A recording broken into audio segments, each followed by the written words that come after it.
ખેડૂત મિત્રો, આજે આપણે ઓવા ગામમાં પાછે એક નવું રિઝલ્ટ માટે આવ્યા છે અજયસિંહ દરબારના ખેતરમાં, જે આપણે 8005નું ઓલરેડી આપણે રિઝલ્ટ લીધું હતું અને આજે લામનું રિઝલ્ટ માટે આવ્યા છે.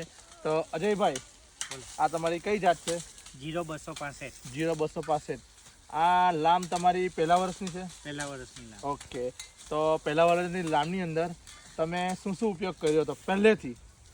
મેં શરૂઆતમાં ડ્રિન્ચિંગ કર્યું વેપઅપનું, ત્યારબાદ આપણો સ્ટીમરીચ સેટ બાયો 99 એના સ્પ્રે માર્યા, 3 સ્પ્રે માર્યા, ડ્રિન્ચિંગ.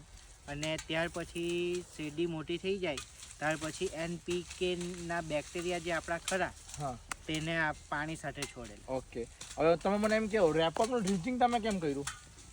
એનો ફાયદો શું થયો તમને? રેપઅપના ડ્રિન્ચિંગથી શું થયું, મારે જે ફૂગ ને એવું જે લાગે છે શેરડીમાં, તે એનાથી ફૂગ ને એનું પ્રમાણ ઘણું ઘટી ગયું. ઓકે, ને મને એ વાત મળી છે કે તમારા એરિયામાં બાણિયાનું પ્રમાણ બહુ નીકળે છે, તો તમને શું લાગે છે કે તમારા આ જે કટિંગ ચાલે છે તો તેની અંદર બાણિયાનું પ્રમાણ હશે? ના, બાણિયા તો દેખાતા નથી. એનું રીઝન તમે મને કહી શકો, બાણિયા કેમ નથી દેખાતા? કેમ કે દિવસે જોતા જઈએ તો લોકોનું જોઈએ તો શેરડીના ઉતારા કરતા બાણિયાનું પ્રમાણ વધારે આવે છે. ના, મારે ગયા વર્ષે બાણિયાનું પ્રમાણ બહુ જ હતું, આ વખતે બાણિયાનું પ્રમાણ દેખાતું નથી. બરાબર, મતલબ રેપઅપનું ડ્રિન્ચિંગ કરવાથી તમારું બાણિયાનું પ્રમાણ ઘટી ગયું, એટલે તમારું ઉત્પાદન વધશે મતલબમાં. બરાબર. ને એના સિવાય રાસાયણિક ખાતરનો ઉપયોગ કર્યો તમે? હા, રાસાયણિક ખાતર મેં 2 ડોઝ નાખેલા, એટલે વિંગે 2 ડાઈ, 2 પોટાશ, 2 સલ્ફેટ અને 1 યુરિયા, આટલું યુઝ કરેલું છે. 2 ડોઝ થઈને. ઓકે, સરસ. તો આપણે એમની શેરડી જોઈએ કે શેરડી કેટલા પેનની થઈ છે? 1 2 3 4 5 6 7 8 9 10 11 12 13 14 15 16 17 18 19 20 21 22 23 24 25 26 27 28 29 30 31 ને 32. ઓકે, 32 પેનની આ શેરડી છે લામ. 02 કઈ છે? 0265. ઓકે, તો તમારો કોન્ટેક્ટ નંબર આપી શકો? હા, contact number 9726321597.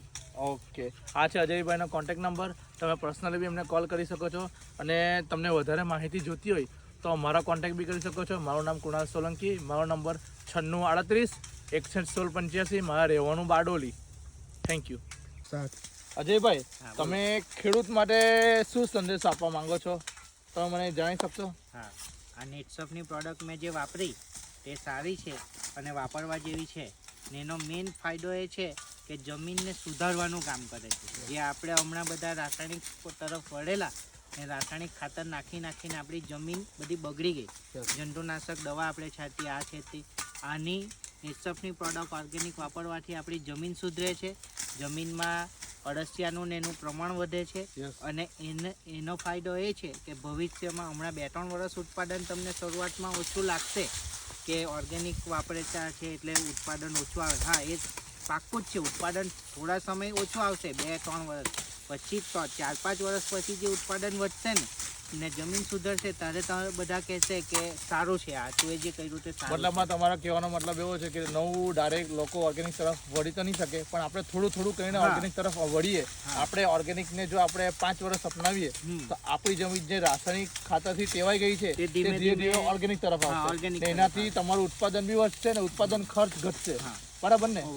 Okay, thank you so much.